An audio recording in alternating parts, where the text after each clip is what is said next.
tampered inventory scheme. I-explain ko sa inyo kung ano yung scheme na yan, okay? Let's say nag-hotel ka, tapos may pinirmahan ka doon na bago ka pumasok doon sa unit ng hotel, no, na may pinirmahan ka ng ito yung mga inventory ng mga appliances dito. Ito 1, 2, 3, 4, 5, 6, 7, 8, 9, 10. So pinirmahan mo. So pag check out mo, hindi mo alam na ginawan ka pala ng inventory tampering scheme. Yung listahan na pinirmahan mo, dinagdagan ng laptop, cellphone, ganun. So dinagdagan ng items. Tapos nakapirma ka doon. So yung dinagdag doon ng mga items, yun yung tampering.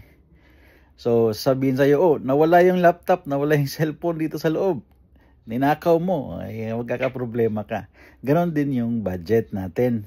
Yung General Appropriations Act, mayroong mga approved na mga budget projects na nai-implement yan, makikita mo talaga. Pero kapag meron silang in-insert dyan, parang tinamper nila yung libro at siningit nila yung mga projects dyan, kapag tingin mo yung project na yun, wala yun doon talaga nagawa. Akalain mo ghost projects, sisisihin mo yung gobyerno ng corruption.